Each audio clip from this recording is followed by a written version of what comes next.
The phone Não vou vibrated te 3 fazer mal. times against the polished Por wood quê? O que before o she senhor even quer? noticed it. Só ajudar. Madeline was Vi você na sitting in an estrada. ergonomic Não office vou chair te that cost fazer more than mal. her Por que está grandfather nos made in an ajudando? entire Vi você na month. estrada e quis ajudar. Surrounded by Obrigada. soundproof glass walls, stacks of quarterly reports, and the artificial scent of single-serve coffee capsules that never quite tasted like real coffee. The marketing meeting had been dragging on for nearly 2 hours. The regional manager was speaking in endless corporate jargon. Her colleagues were expertly pretending to pay attention, and she herself was physically present, but mentally drifting between a Friday deadline, an overdue electricity bill she kept forgetting to pay, and a message from her ex-boyfriend that she still lacked the courage to answer. The phone vibrated once more against the table. She discreetly turned the screen over, saw the name flashing on the display, and her heart did a very strange thing. It did not accelerate. Instead, it paused for a fraction of a second, as if it knew before she did that this particular call was entirely different. Grandpa Arthur. She let the phone fall back onto the table with the screen facing down, thinking she would call him back later, just like she had done so many other times. Except this time, when the meeting finally ended and she walked over to the floor-to-ceiling window to stretch her aching back, looking down at the heavy traffic already forming at 4 o'clock in the afternoon on a random Tuesday in New York City, the phone vibrated one last time. This time, it was not an incoming call, but a text message. It was a message with large, widely spaced letters, typed exactly the way an older person types when they press the screen slowly with their index finger, looking carefully at every single character. "My granddaughter, I am needing some help up here. Can you come for a few days?" Madeline stared at that message for an amount of time she could not properly measure. Grandpa Arthur had never sent a text message before in his entire life. She barely even knew that he understood how to use the messaging application on his old smartphone. The last time they had spoken on a voice call, which was 3 months ago, or perhaps 4, she could not remember exactly, he had asked her to explain how to log into his bank account over the internet. His voice had been calm, just as it always was. Perhaps a little slower than she remembered from her childhood, but steady. And now, he was actively asking for help. Grandpa Arthur never asked anyone for help. In his 81 years of life, the man had built a sprawling farm from the ground up, raised 3 children entirely on his own after Grandma Eleanor passed away far too early, and survived harsh winters, financial debts, and physical illnesses, without ever uttering a word of complaint to a single soul. He was the kind of man who would say he was doing fine even when he was completely exhausted. He was the kind of man who solved a massive problem entirely on his own before ever mentioning to anyone that there had been a problem in the first place. That was exactly why this short text message carried such an immense, suffocating weight. Madeline put the phone into the pocket of her tailored trousers and walked back to her desk. She opened her laptop and tried to continue analyzing the financial report, but the words on the glowing screen no longer made any coherent sense to her. She kept rereading the exact same sentence over and over again without absorbing a single piece of information, and every few minutes, her mind would escape the glass walls of the city. It escaped to a dirt road winding through the mountains, to a wide wooden porch with a creaking rocking chair, to the sharp, comforting smell of firewood burning in the early hours of the morning. How long had it been since she last visited the farm? She counted the months in her head. 2 years and 3 months, to be perfectly exact.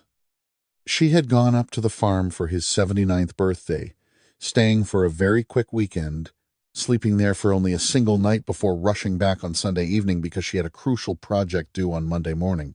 Her grandfather had smiled his usual quiet smile, the kind of smile that never demanded anything, never complained about her brief stay, and simply accepted whatever small amount of time she was willing to give. When they said goodbye beside her car, he had looked deeply into her face and said, "You are tired, my girl. Your eyes look so incredibly tired." She had laughed it off at the time, thinking it was just an old man's worry, finding it almost amusing. Now, staring at her screen, she did not find it amusing at all. At 6 o'clock in the evening, When the large, open-plan office slowly emptied out, and she was left entirely alone with the low hum of the central air conditioning and the harsh fluorescent lights that were never turned off, Madeline picked up her phone and dialed his number. He answered on the second ring. The voice that came through the speaker was exactly the same as always, deep, slow, and carrying that distinct rural Vermont accent that had never faded despite the changing decades. "I am so glad that you called," he said softly. "I received your message," she replied quickly, her voice betraying her hidden anxiety. "What happened?" There was a long silence on the other end of the line. It was not the awkward silence of someone who does not know what to say. It was the deliberate silence of a man who is choosing his words with the utmost care.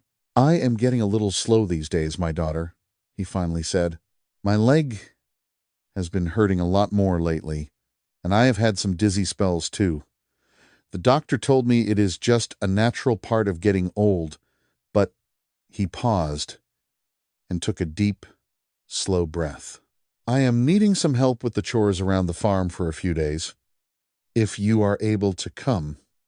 Madeline tightly closed her eyes. A massive part of her desperately wanted to say that she could not possibly come. She wanted to list her deadlines, her upcoming corporate commitments, and explain that life in the massive city simply did not stop for anyone. The hardened part of her, the part that had learned to survive by being tough and unyielding in a competitive industry, almost spoke those exact words aloud. But there was something hidden in her grandfather's voice in that fragile moment. It was something incredibly small, almost imperceptible to anyone else. A subtle kind of heavy exhaustion that he was trying to disguise beneath his simple words, and he was not entirely succeeding.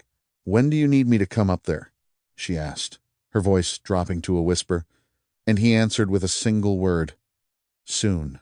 Madeline arrived at the old farm on a Thursday afternoon carrying a medium-sized suitcase that she had hastily packed late the night before, throwing in enough casual clothes for exactly 3 days. Because that was exactly what she had logically planned in her head. 3 days, perhaps 4 at the absolute most. Just enough time to help her grandfather with whatever heavy lifting he needed, organize the household, and immediately return to her real life. The long-distance train had dropped her off at the small station 12 miles away from the property, and from there, she had hitched a ride with an elderly local man who recognized her, and spent the entire drive talking about how Arthur was a man of his word, a man without equal, and how that piece of land was a true blessing. She responded to his endless chatter with polite, single-word answers while staring out the passenger window.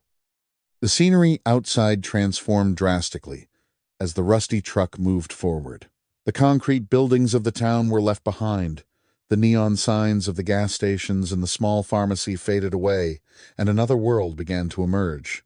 It was a world of endless, deep green, a sky that felt infinitely wider, and the rich smell of damp earth that blew in through the half-open window. She recognized that scent deeply in her bones before her brain even fully processed what was happening. Her body remembered it first. Her throat tightened without any warning. She had spent her entire childhood visiting that farm every single summer, every holiday, every school break.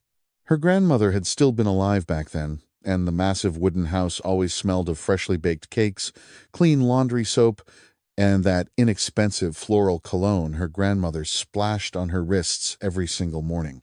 Grandpa Arthur would wake up long before the sun even considered rising, and by the time the children scrambled down the wooden stairs to eat breakfast, he had already accomplished half a day's work. He had milked the cows, lit the cast-iron wood stove, and fed all the barn animals. He would sit at the head of the kitchen table with them, wrapping his heavily calloused hands around a thick ceramic mug of steaming coffee, and smile that silent, deeply complete smile of his. Madeline was 11 years old the last time she had spent a true, full summer vacation there. After that golden period, life had accelerated at a terrifying pace. Teenage years, university entrance exams, college degrees, demanding jobs. Her visits became progressively shorter and more scattered, eventually turning into a tedious, emotional obligation. She would show up for a birthday, send a generic text message on Christmas morning, answer an occasional phone call, and nothing more. And now, here she was, 33 years old, gripping the handle of her suitcase, stepping out of a truck onto a dusty dirt road that she had completely forgotten existed. The heavy wooden gate was wide open, and there stood her grandfather. He was waiting on the wide, wraparound porch when she arrived, standing upright, leaning very lightly against the door frame. He was wearing the exact same button-down shirt he always wore, faded pale blue with the sleeves rolled up precisely to his elbows, and black work trousers that she swore were the exact same pair from 10 years ago. His hair, which was now completely and starkly white, was combed straight back just as it had always been, his beard trimmed neatly, but he was noticeably smaller. That was the very first thing that struck her, and it hurt her chest in a way she had absolutely not anticipated. It was not just the physical shrinking of old age. He had always been a man of average height, never a towering giant. It was something else entirely. It was as if the heavy burden of the passing years had compressed something vital inside of him, as if he occupied significantly less space in the world than he used to. Not just on the outside, but in some deeper, more intangible place that was difficult to properly name. He slowly raised his arms the moment he saw her. That simple, familiar gesture, the open arms, the slow, genuine smile spreading across a face deeply lined with wrinkles, violently broke something inside Madeline that she had not even realized was perfectly intact. She practically ran across the packed dirt yard, dragging her wheeled suitcase behind her with far more urgency than she had intended. When she reached the bottom of the porch stairs, he pulled her into an embrace. He hugged her the exact same way he always had, firm, unhurried, with his large, flat hands pressing into her back as if he were holding on to something incredibly precious that might slip away if he let go. She buried her face directly into his shoulder and breathed in deeply. He smelled like damp soil, burning firewood, and that same old-fashioned soap. He smelled exactly like her childhood. "It is so very good that you came, my girl," he whispered softly, his voice trembling slightly right next to her ear. She could not find the voice to answer him. She squeezed her eyes shut and remained in that embrace for a full moment longer than she had originally intended, letting the silence of the farm wash over her. And he let her stay there, not squeezing her tighter, not uttering another word, just allowing the moment to exist exactly as it needed to. The interior of the farmhouse was exactly as she remembered it, yet simultaneously completely and utterly different. The walls were still painted a crisp white. The floor was still smooth polished concrete, and the heavy wooden window shutters still creaked loudly whenever a strong breeze hit them from the valley.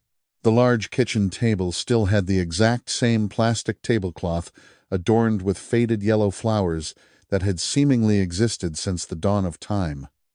The massive cast-iron wood stove occupied the exact same corner, holding a heavy black kettle on its surface, and glowing red embers pulsed steadily underneath.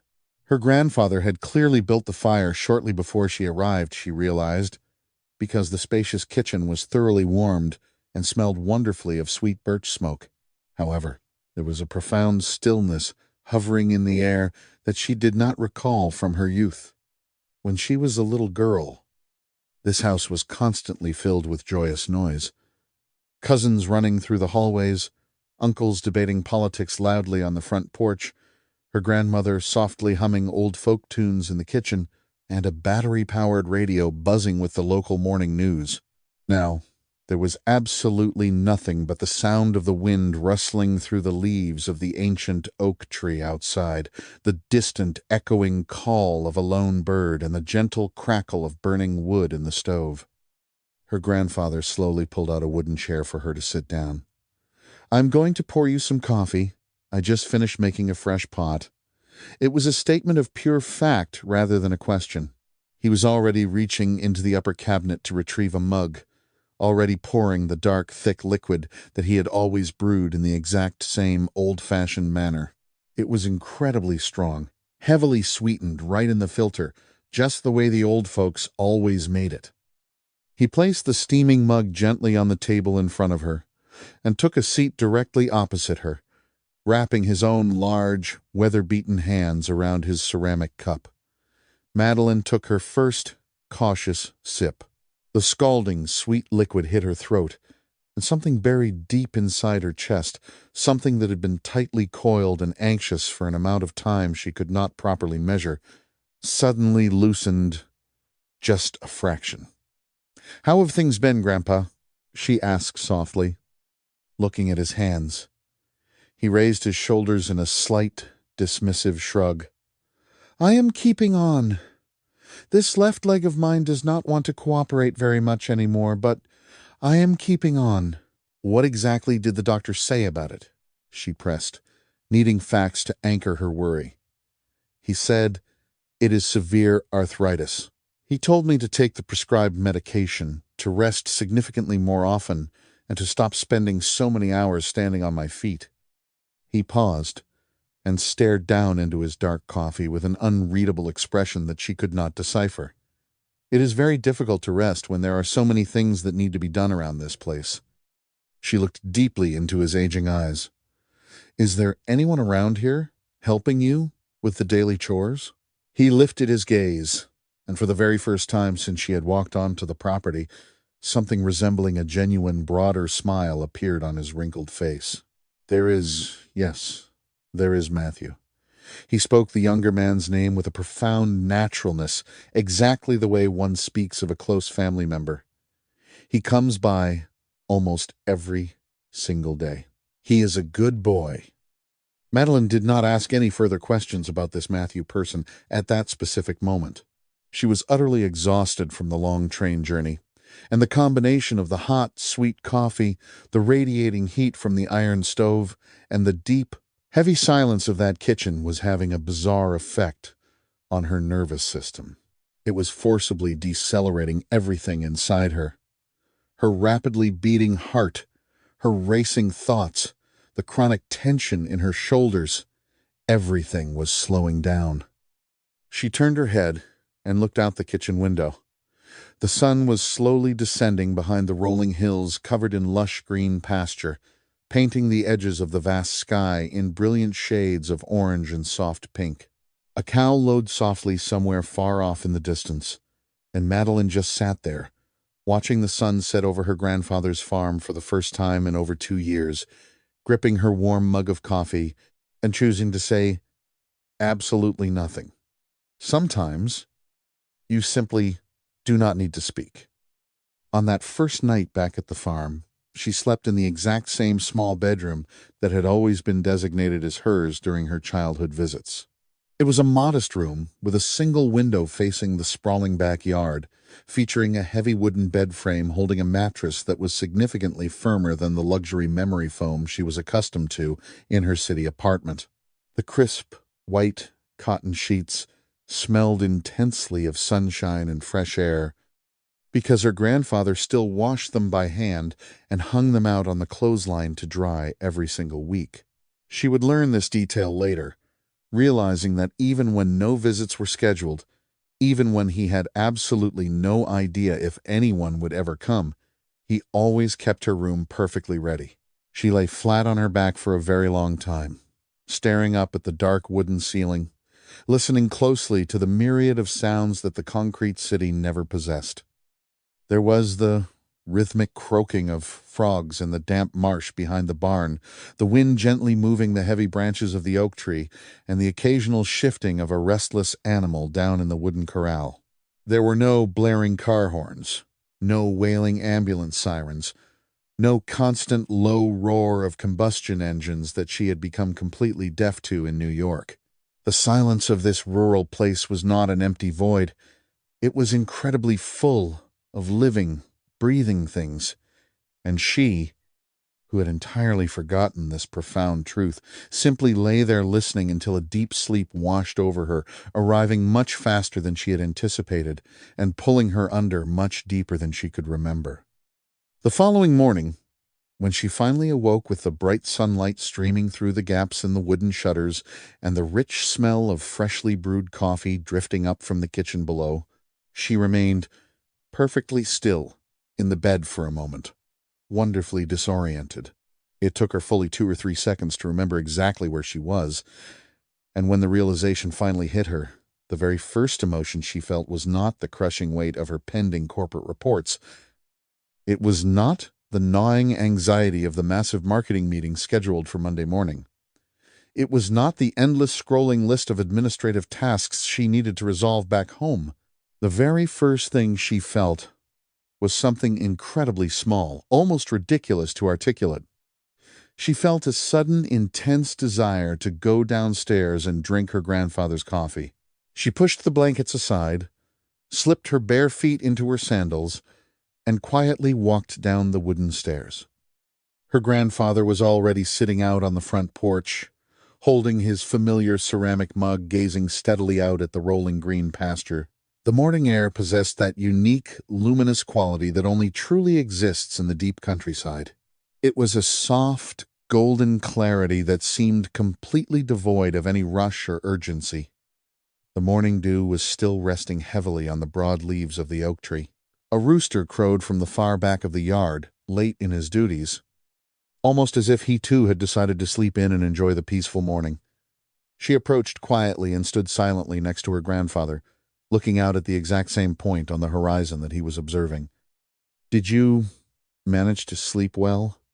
he asked softly, without turning his head to look at her. "I slept wonderfully," she answered, and it was the absolute, unvarnished truth. "It has been a very long time since I slept like that." He did not offer any further comment, merely making a low, rumbling sound in the back of his throat, the kind of subtle noise that older men make when they agree with a statement, but feel no need to waste words on it. They stood there in companionable silence for a long moment. Far out in the distance, 2 brown cows were grazing slowly in the tall, wet grass. The sky was a brilliant, spotless shade of pale blue, completely free of any clouds, and the cool air carried the sharp, clean scent of damp soil, crushed wild grass, and something else, something incredibly fresh and vibrantly alive that Madeline could not quite put a name to, but which filled her lungs and her chest in a way that no expensive boutique perfume ever could. "Matthew will be coming by a little later this morning," her grandfather stated suddenly, breaking the quiet. "He is going to bring over the fresh cheese that was left to cure yesterday." She turned her head to look at him. "Do you two make fresh cheese every single day?" He turned his face slightly toward her, and there was a very discreet, almost hidden glimmer of pride shining in his aging eyes. "You will see." And that was the absolute entirety of their morning conversation. It was incredibly simple, exceptionally brief, and completely devoid of any emotional weight, but Madeline kept replaying it in her head for the rest of the day. That confident, quiet statement, "You will see." He had said it with such profound calmness, with such absolute certainty, as if he knew a deep secret that she had not yet discovered. As if he knew that these 3 scheduled days were going to stretch far beyond 3 days. As if he had known from the very beginning that she needed this farm infinitely more than he needed her help. Down at the very end of the dirt yard, the heavy wooden gate groaned loudly on its hinges. Madeline heard the sound of firm, unhurried footsteps crunching against the packed earth. She looked up from the porch railing without meaning to, and for the very first time she laid eyes on the man her grandfather had spoken of as Matthew. He walked through the open gate without a single ounce of hesitation or ceremony. He did not knock on a post. He did not call out a greeting to announce his arrival. He simply pushed the gate open with one hand, while the other effortlessly carried a large, covered white bucket. He stepped into the yard with the silent, unquestionable familiarity of a man who intimately knows every single inch of that ground. His footsteps were direct and purposeful, lacking any frantic rush, but also lacking any lazy delay. He wore heavily faded blue denim jeans, a simple, light-colored long-sleeve shirt with the sleeves rolled up past his forearms, and heavy leather work boots covered in scuffs and dried mud that no amount of scrubbing would ever completely remove. He appeared to be in his early 30s. His face was open and honest, deeply tanned from endless hours working under the sun, featuring those fine, distinct lines at the corners of his eyes that belong exclusively to people who spend their entire lives outdoors, squinting against the bright daylight. He was not the type of man who would immediately turn heads in a crowded, modern city. He was not physically extraordinary in any obvious, flashy sense. Yet there was an undeniable quality about him that Madeline registered long before she could assign a proper word to it. He seemed entirely complete. He looked as if every single part of his being was perfectly aligned in the exact place it was meant to be at that exact moment, with absolutely no underlying desire to be anywhere else in the world. When he finally looked up and spotted her grandfather sitting in his usual spot on the porch, his weathered face broke into a remarkably warm smile. "Good morning, Grandpa Arthur," he called out. His voice was smooth, relaxed, and direct. There was a profound, unforced tenderness in the way he said Grandpa Arthur, a tone so completely natural and devoid of any artificial affection that Madeline felt the word land heavily somewhere deep inside her own chest, surprising her completely. Her grandfather slowly raised a calloused hand in greeting. "Good morning, Matthew. Did you bring the new batch of cheese?" "I did," Matthew replied, effortlessly lifting the heavy bucket an inch higher to show him. This batch turned out exceptionally well. I let it cure for one extra day in the cellar, so the texture is much firmer. It was only at that precise moment that Matthew finally shifted his gaze and noticed Madeline standing there. He did not perform that predictable, assessing ritual that so many men in the city did. He did not look her up and down. He did not quickly compose a more flattering facial expression, and he did not suddenly adjust his posture to appear taller or broader. He simply met her eyes with a calm, steady naturalness, offered a polite, singular nod of his head, and said, "Good morning." "Good morning," she replied softly.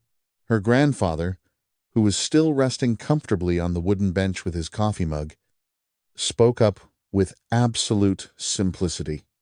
"This is Madeline. She is my granddaughter. She came up from New York to visit me for a few days." Matthew nodded his head once more.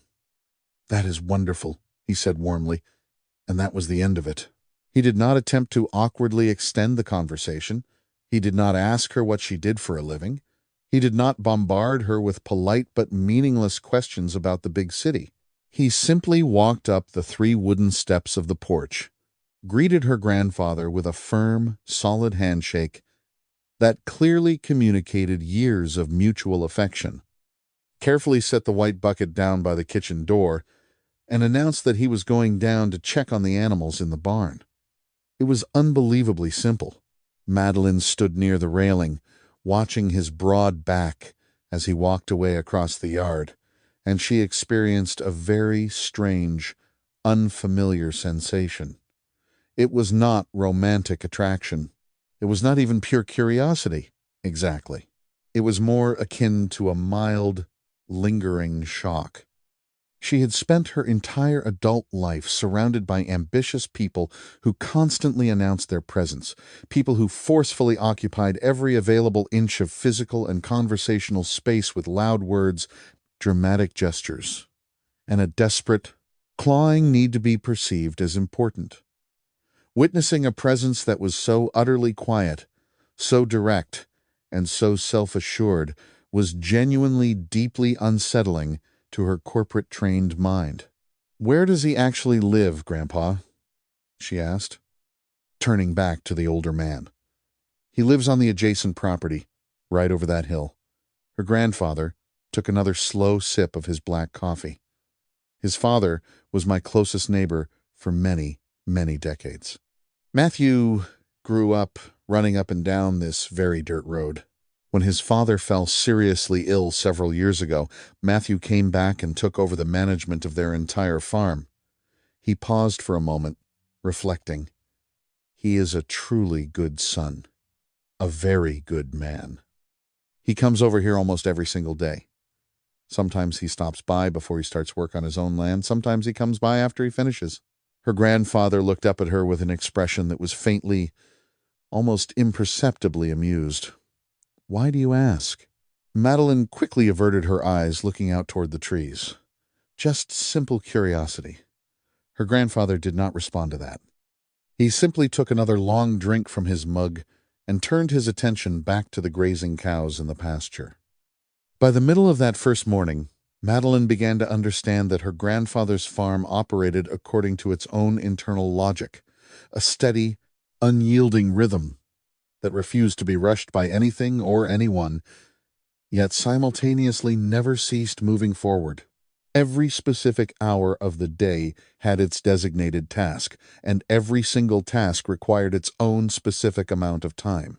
Around 8 o'clock, Matthew returned from the wooden barn, carrying a large metal pail brimming with warm, frothy milk. He carefully placed it on the kitchen counter beside the sink and casually informed Arthur that a section of the barbed wire fence down by the far pasture had come loose and that he planned to repair it properly right after they ate lunch. Her grandfather nodded slowly and thanked him without making any sort of dramatic fuss. Nobody turned the situation into a crisis. Nobody acted as if the repair was a massive, inconvenient favor or a terrible burden. It was simply the necessary way that things were done. Madeline found herself standing awkwardly near the kitchen doorway, entirely unsure of what to do with her hands or her time. Back in New York City, she always knew exactly what she was supposed to be doing. She had color-coded lists, digital calendars, endless demands from clients. Standing here, in this quiet kitchen, completely stripped of her smartphone and her pressing deadlines, she felt for a brief and uncomfortable moment like an expensive piece of modern furniture that had been dropped into the wrong century. She was entirely out of place. Her grandfather noticed her awkward hesitation almost immediately. "Come over here," he called out gently from his position beside the hot stove. She walked over to him. He was standing there, slowly stirring a massive, deep aluminum pot with a long, worn wooden spoon. The fire inside the cast-iron belly of the stove cracked softly, the bright orange flames dancing steadily beneath the heavy metal surface. The fresh milk inside the pot was beginning to simmer, producing thick, rolling white bubbles. "Do you know how to make cheese?" he asked her quietly. "I have never learned how," she admitted, feeling a strange twinge of embarrassment. "Well, today is the day you learn." It was not phrased as a polite invitation, nor was it delivered as a strict command. It was merely that unique, comfortable way her grandfather always communicated, presenting new tasks as if they were entirely natural occurrences, as if the next logical step had already been predetermined, and all she had to do was follow the path. She stepped up and stood closely beside him. He began to explain the intricate process, speaking in that slow, measured cadence of his, carefully choosing each word like a man who feels absolutely no need to rush to the end of his sentence. He explained that the milk absolutely had to be fresh, drawn from the cow in the cool morning air, because milk gathered in the hot afternoon possessed an entirely different chemical structure and taste. He explained the precise measurement of the rennet, emphasizing that one must use a very light, careful hand. He detailed exactly how long the mixture needed to rest undisturbed, how to slice the thickened curds in a perfect grid, and how to press the mass firmly into the round plastic molds without bruising or damaging the delicate texture. While he spoke, his weathered hands moved with an ancient, mechanical precision, the flawless grace of a person who has performed the exact same physical motion thousands upon thousands of times. His hands were incredibly large, marked by protruding blue veins and dark permanent calluses on his fingertips, built from decades of relentless physical labor. Yet, despite their roughness, they were incredibly gentle hands. There was a profound, careful gentleness in the exact way he touched the wooden spoon and the metal pot. "Now, you try," he instructed, stepping back slightly and offering her the handle of the spoon. She took it nervously and began to stir. Beneath the surface of the warm liquid, the solid white mass was slowly beginning to separate from the pale yellow whey. It was soft, pure white, and floating gently. There was a surprisingly simple, raw beauty in witnessing this transformation. A feeling of creation that she had never expected to experience. "You are doing it exactly right," her grandfather observed quietly. "Do you have good hands for this?" She let out a small, quiet laugh. "Are you just making that up to encourage me?" "I am absolutely not making it up," he replied with a tranquil, unshakable seriousness. "There are some people who can touch the milk, and the cheese will turn out as hard as a rock. It depends entirely on the spirit of the person making it." He turned his head and looked at her from the corner of his eye. "Your grandmother made the softest, most perfect cheese in the entire world."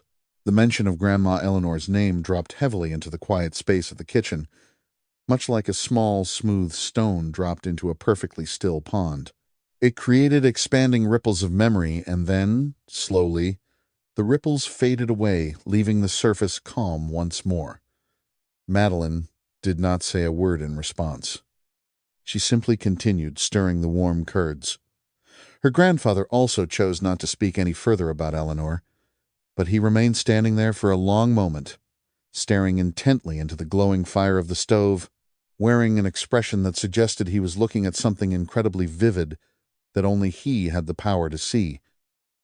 Matthew returned to the farmhouse around noon, and this time he stayed to share the midday meal.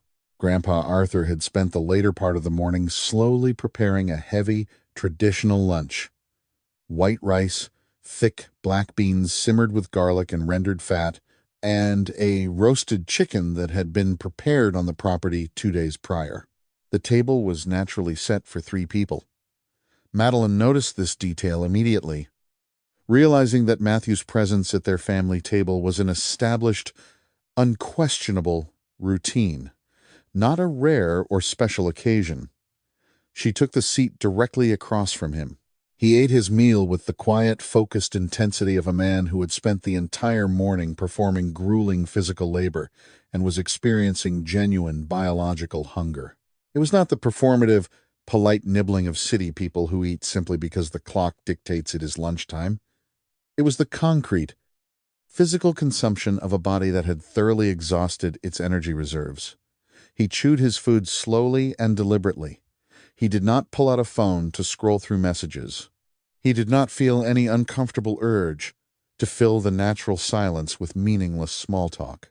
The only sounds were the scraping of forks against ceramic plates. Eventually, Arthur asked him about the broken fence down by the far pasture. Matthew swallowed his food and explained that he had managed to pull the barbed wire tight again and that it was currently holding well, but the heavy wooden corner post was rotting at the base and would inevitably need to be completely replaced before the heavy winter snows arrived. "I will drive down and bring a new cedar post over tomorrow morning," Matthew offered casually. "I will pay you back for the cost of the lumber," Arthur immediately replied. "We can worry about all that later." "Grandpa Arthur," Matthew said softly. The older man let out a short, dismissive huff of breath, clearly annoyed by the refusal of payment, but he did not press the issue any further. Madeline sat quietly, observing this brief exchange, and she carefully analyzed what was happening beneath the surface words. There was a profound, unspoken respect flowing clearly in both directions. But there was something deeper than just respect. There was a genuine, lived-in affection that did not require grand declarations or constant validation. When Matthew called him Grandpa Arthur, he was not using the title out of empty habit or polite obligation. He used it because he truly felt the familial connection. She could see it clearly in his posture and hear it in his tone. "Were you born right here, in this valley?" she asked him suddenly, the question slipping out before she had fully formulated it. He lifted his eyes from his half-empty plate, looking at her directly. I was born at the county hospital, but I have lived on this specific dirt road for my entire life. He paused for a fraction of a second. Ever since I was a little boy, I have been coming over to this house. I have never really wanted to move to a big city. The question had tumbled out of her mouth before she could filter it, but he did not seem defensive or bothered by her curiosity. He thoughtfully considered his words for a moment before speaking again. I did think about it once. When I was younger, he admitted with disarming simplicity. But then I looked closely at everything around me here, and I simply could not find a good enough reason to leave. Madeline genuinely did not know how to respond to that level of contentment, so she chose to remain silent. Her grandfather, who had been listening to their exchange without interrupting, slowly reached for his glass of water. Without looking at either of them, he said to the room at large, "There are some people who have to travel an incredibly long way from home just to figure out that everything they ever wanted was sitting right where they started." He did not clarify who that specific piece of wisdom was directed toward, and nobody asked. Later that afternoon, her grandfather retired to his bedroom to rest.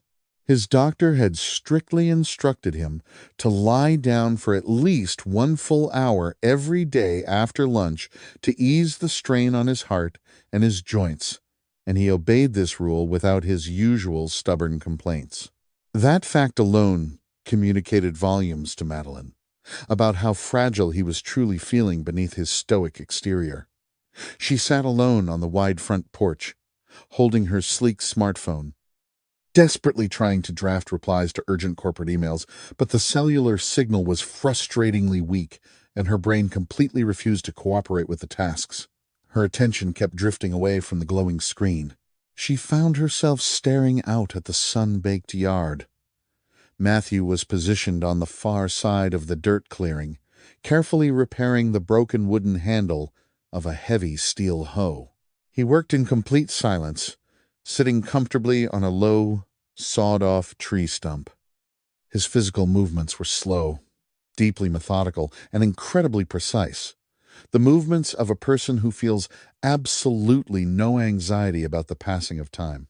Every few minutes he would pause, run his calloused hand over the sanded wood to check for splinters, test the weight and balance of the tool, and then quietly resume his carving. Madeline sat perfectly still, observing him without fully realizing how intently she was watching. There was something undeniably hypnotic about the entire scene. The rhythmic, manual labor, the deep, untroubled concentration, the sight of a man who appeared completely and utterly satisfied to be doing this one simple task on this quiet afternoon. There were no wireless earbuds feeding him podcasts, no digital notifications interrupting his focus, no frantic multitasking. There was nothing but the work, the profound silence of the valley, and the warm afternoon sun slowly beginning its descent toward the western ridge. She sat there and thought about how many hundreds of afternoons she had lived through in the city without ever truly being present in any of them. She was always desperately trying to accomplish 2 or 3 things simultaneously. She was always participating in a conference call while secretly typing a different email. She was always eating a rushed dinner while reading a complicated spreadsheet. She was always trying to fall asleep while her phone was still clutched tightly in her hand. How many beautiful afternoons had she completely lost to that frantic blur? How many entire years? Suddenly, Matthew stopped carving. He lifted his head from his work and, without any warning, looked directly across the yard at her. He did not look surprised to catch her staring. He did not look judgmental or amused. He simply met her gaze across the distance and offered a very small, discreet nod of his head, a silent, comforting gesture that seemed to say, "Everything is all right over here." Before she could even process the interaction, he had calmly returned his attention to the wooden handle. She felt a sudden, unexpected flush of heat rise to her cheeks and quickly forced her eyes back down to her useless phone. By the late afternoon, when the sun was hovering just above the crest of the tree-lined hills and the vast sky had taken on that rich, deep copper color that signals the approach of dusk, Grandpa Arthur emerged from the house. He walked slowly onto the porch and asked her if she wanted to take a short walk around the property with him. They walked side by side, moving at a very slow, deliberate pace. He physically could not walk any faster without his leg causing him intense pain, and she found herself naturally and unconsciously adjusting her own usually rapid, city-trained stride to perfectly match his slow rhythm. She had not planned to slow down. Her body simply did it out of deep respect. As they walked, he calmly pointed out various elements of the farm. He showed her the old, sprawling orchard with its ancient apple trees, the rows of heavy green pear trees, and the small grove of cherry trees that Grandma Eleanor had planted with her own hands decades ago, which miraculously continued to produce sweet fruit every single summer. He showed her the smaller wooden corral near the barn, which held 4 mature milk cows and 1 incredibly small newborn calf that was still wobbling unsteadily on its incredibly thin, spindly legs. He showed her the large vegetable garden situated near the back of the house, impeccably organized into neat, straight rows of green cabbage, fragrant herbs, bright carrots, and tall corn stalks. "Do you really take care of all of this entirely by yourself?" she asked, her voice laced with genuine disbelief.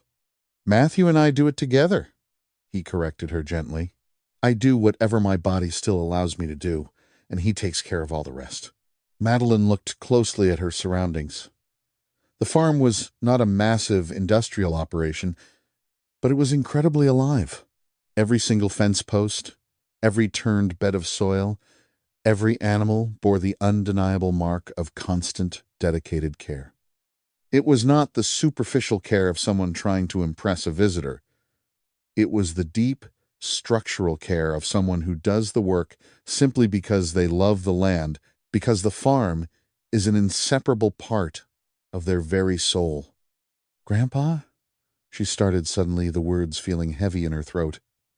"Why did you never explicitly ask us to come visit you before this? Why didn't you ask me, or my dad, or my uncles?" He stopped walking for a moment and stood perfectly still. He kept his eyes focused gently on the dirt path beneath his boots. "Because everyone has their own busy lives to live," he said finally, his voice quiet but firm. "I was not going to turn myself into a burden by begging for your time." "But you clearly needed the help," she insisted, her heart aching. "Everybody needs something in this world," he replied softly. He slowly walked over to the wooden fence of the small corral and stood there, looking at the newborn calf. The tiny animal, fueled by innocent curiosity, trotted over to the wooden rails to investigate them. "But we do not always know how to ask for it," he added, almost to himself. "And we do not always know how to accept it when it is offered." Madeline swallowed hard, letting his words sink into the quiet evening air. The small calf pushed its wet pink snout through the gaps in the wooden slats, sniffing loudly. Grandpa Arthur slowly extended his weathered, trembling hand, and the calf enthusiastically licked his fingers with its rough, warm tongue. The old man smiled. It was a very small, deeply private smile, the kind of smile that belongs entirely to someone who knows how to find genuine joy in the simplest, most fleeting moments of existence. "I really should have come up here much sooner," Madeline whispered, her voice barely audible over the rustling leaves. He did not respond immediately. He kept his hand extended toward the calf for a long moment, even after the animal had lost interest and wandered away back to its mother. Then he slowly turned his face toward her. His deep brown eyes held an expression that she had always found incredibly difficult to withstand.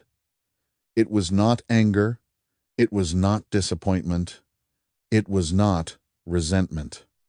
It was pure, unadulterated presence. He was looking at her, really looking into her, without any protective filters or polite pretenses. "You came exactly when you came," he said softly. "Does that not count for something?" And without waiting for her to answer, he turned and continued his slow walk back toward the farmhouse. That evening, the 3 of them sat down to eat dinner together once again. Her grandfather had spent the twilight hours standing by the hot stove, cooking a thick, savory pot of creamy cornmeal porridge. He had patiently stirred the heavy mixture with his worn wooden spoon for what felt like an eternity, carefully seasoning it with coarse sea salt and a small drizzle of rich butter before bringing the steaming pot to the center of the table. He served them with the simple, unpretentious grace of a man who requires absolutely no praise for his efforts. Madeline ate the porridge slowly, feeling the comforting warmth spread through her body. It was the physical heat of the hot meal, but it was also that deeper, more profound warmth that has no proper name, the warmth that anyone who has ever eaten food prepared with genuine love and care instantly recognizes. Matthew finished his entire plate in complete silence.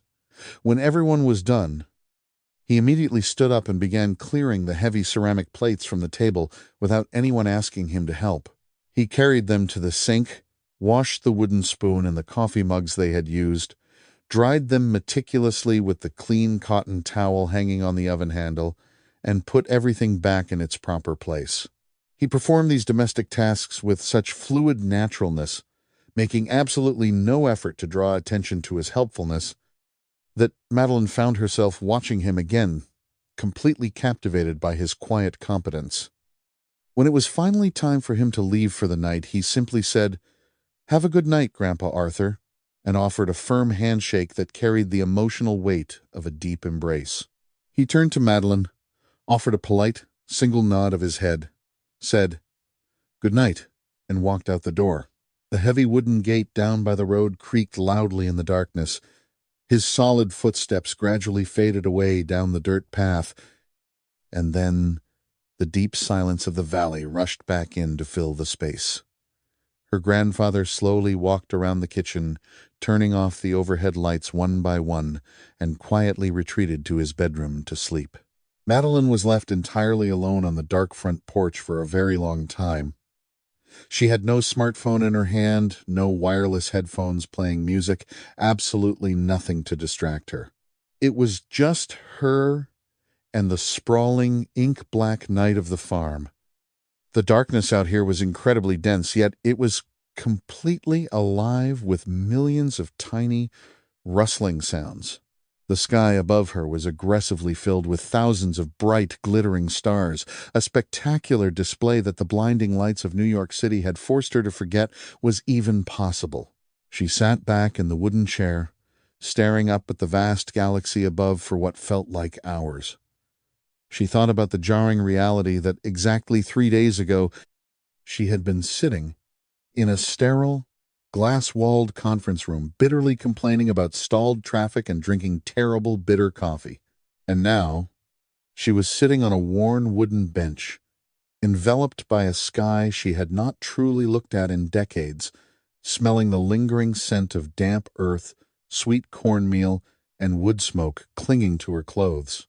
And somehow, in a bizarre, inexplicable way that she could not yet fully articulate, sitting right here in the freezing dark felt infinitely more real, more substantial, and more important than anything she had experienced in the last 5 years of her frantic life. That night, she slept incredibly deeply once again, completely devoid of any stressful dreams about work or deadlines. When morning finally broke, and the rich, familiar aroma of her grandfather's strong coffee drifted up the wooden stairs long before any actual sound reached her ears, she lay in bed and had a sudden, terrifying realization. She realized that 3 days were absolutely not going to be enough time. She did not fully understand why she felt this way yet. She only knew that whenever she mentally pictured packing her suitcase and boarding the noisy train back to the concrete city, a suffocating, heavy weight suddenly settled perfectly over her chest. It was a weight she had not brought with her from New York. This feeling had been born right here, cultivated in the deep silence of this old farm, and she was beginning very slowly and very painfully to understand the massive, irreplaceable pieces of her own soul that she had carelessly abandoned when she walked away from this place all those years ago. On the early morning of the third day, Madeline awoke entirely on her own, long before the sun even breached the horizon. It was not the loud crowing of the rooster that woke her, nor was it any specific noise from the house. It was that inexplicable, quiet shift that occurs inside the human body when it finally begins to surrender to a more natural, ancient rhythm, as if her blood and bones somehow knew, before her conscious mind did, that there was something profoundly valuable hidden in this silent pre-dawn hour that she simply could not afford to sleep through. She lay perfectly still on her back for several minutes, staring up at the dark wooden beams of the ceiling, simply listening. The silence was not empty. It was filled with the rhythmic, pulsing croaks of the frogs in the marsh, who had not yet surrendered to the coming daylight, the soft, whispering brush of the wind moving through the leaves outside, and the faint scraping of branches against the side of the house. The sliver of light bleeding through the cracks in the wooden shutters was still a deep, bruised shade of slate blue, that specific, fleeting color that exists for only a handful of minutes before the true dawn erases it forever. On this morning, she pushed the heavy blankets aside, slipped her cold feet into her sandals, and walked slowly down the stairs. The kitchen was completely shrouded in shadows, but the heavy cast-iron wood stove in the corner held a low, glowing bed of red embers that were still fiercely alive. There was something about the sight of those burning coals that moved her deeply, catching her entirely off guard. It was a fire that her grandfather meticulously maintained, a fire he never allowed to completely die out, as if this old wooden house required that constant, beating heart of heat just to remain the sanctuary that it was. She reached out and flicked on the small, dim lamp positioned directly above the porcelain sink, the only light in the room that did not blind the eyes, and she stood perfectly still in the dead center of the kitchen for a long moment. Then, driven by an instinct she did not fully understand, she walked quietly over to the large wooden pantry cabinet.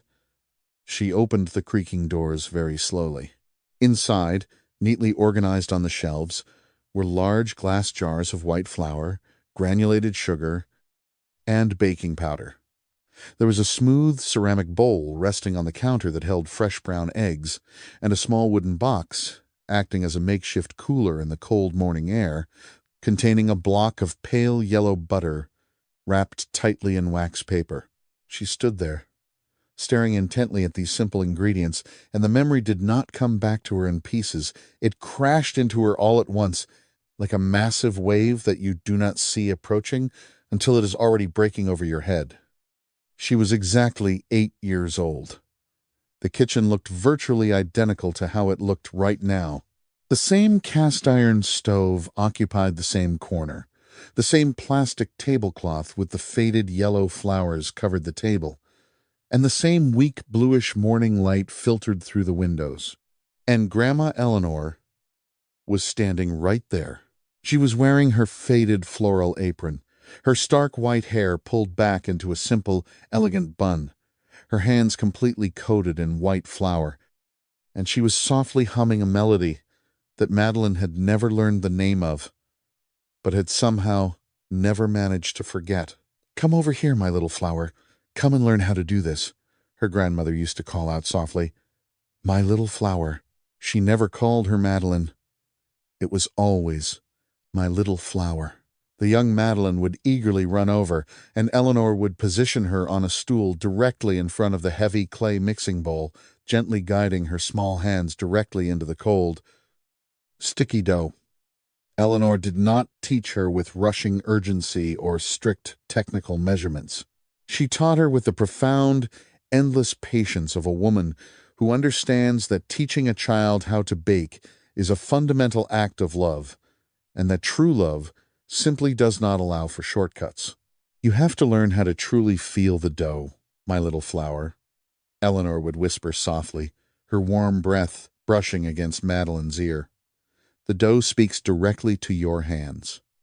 When it reaches the perfect consistency, you will just know it in your fingers." They were making her famous sweet cornmeal cake with crushed fennel seeds, baked slowly inside the wood-fired oven using a battered, dented aluminum pan that Eleanor had owned since before she was even married. Madeline must have helped bake that exact same cake more than 20 times during the long, golden weeks of that particular summer vacation. And then, she had never baked it again. Never. Grandma Eleanor had passed away. Life had cruelly accelerated, and the memory of the cake was left behind in the dust, just like so many other beautiful things. But human hands possess a memory of their own. Madeline moved slowly, almost as if she were in a trance. She reached up and pulled down the heavy, brown clay mixing bowl that was sitting on the very top of the cabinet. It was the exact same bowl. She was absolutely certain of it, because she could feel the tiny, familiar chip on the outer rim under her thumb. She measured out the yellow cornmeal using the chipped porcelain teacup that hung on a small brass hook. She carefully added the white flour, the sugar, and the baking powder. She cracked the fresh brown eggs, one by one, against the edge of the counter, and began to slowly mix everything together with a metal fork exactly the way her grandmother used to do it. When it finally came time to abandon the fork and plunge her bare hands directly into the thick mixture, she froze. She took a deep, trembling breath, closed her eyes, and pushed her fingers into the bowl. The physical sensation of the dough, the dense, slightly gritty texture of the yellow cornmeal mixing with the wet eggs and the soft butter, did something violent to her emotions. It made her eyes burn fiercely. It was not exactly pure sadness. It was a chaotic, overwhelming mixture of deep grief, intense nostalgia, and profound gratitude, all tangled together so tightly that there was no single word in the English language that could adequately describe it. She kept mixing, forcing her hands to keep moving. She needed the crushed fennel seeds. There was a small collection of glass spice jars on the second shelf of the cabinet. She found the right one, and when she unscrewed the rusty metal lid, the sharp, incredibly specific aroma of the fennel hit her nose. It was exactly the same smell. It was so perfect, so incredibly accurate to her childhood memories, that she had to stop completely, tilt her head back, and stare at the wooden ceiling just to stop the tears from spilling over her eyelids. "Hold it together," she aggressively whispered to herself in the empty kitchen. "Just keep going." She forced herself to continue. She greased the dented aluminum baking pan with a thick layer of butter, dusted it lightly with flour, and carefully poured the heavy yellow batter into it. She walked over to the wood stove. Her grandfather had shown her just yesterday how to regulate the internal temperature of the oven by carefully adjusting the small metal vents on the heavy iron door. She manipulated the vents, placed the pan inside, with the delicate care of someone handling a priceless artifact, and closed the door. Then, she simply stood there in front of the radiating heat of the stove, her hands still completely covered in dried white flour and yellow cornmeal, listening to the profound silence of the old house as it slowly began to wake up. 20 minutes later, the wooden floorboards creaked. Grandpa Arthur slowly descended the stairs and walked into the kitchen. He stopped abruptly in the doorway and stood perfectly still. He looked at her, standing by the stove. He looked at the closed oven door. He took a slow, deep breath through his nose, taking in the warm, sweet, incredibly nostalgic smell of the baking cornmeal and the sharp, distinctive hint of fennel that was rapidly filling every corner of the room. For a very long moment, he did not utter a single word. Then, he walked slowly over to his usual chair at the table, sat down with great effort, and simply stared straight ahead at the black iron stove. His weathered face carried an expression that Madeline only caught a fleeting glimpse of because she was too terrified to turn around and look him directly in the eyes. It was an expression she had never, ever seen on his face before.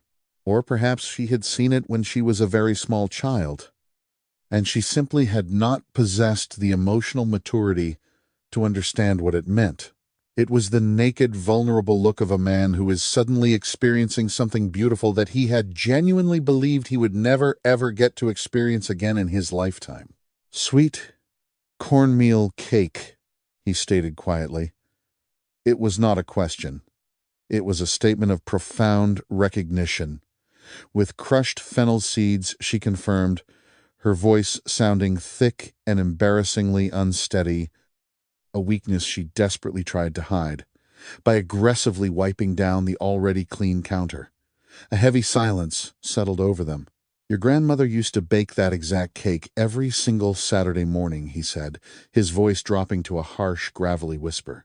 "Every single Saturday from the very first week we were married, right up until the last Saturday she had enough strength left in her legs to stand in this kitchen." Madeline could not form words to respond to that. She remained facing the hot stove, gripping a cotton dish towel so tightly her knuckles turned white, and allowed his heartbreaking sentence to just hang there, floating in the warm air of the kitchen, without trying to rush in and fix it with meaningless platitudes.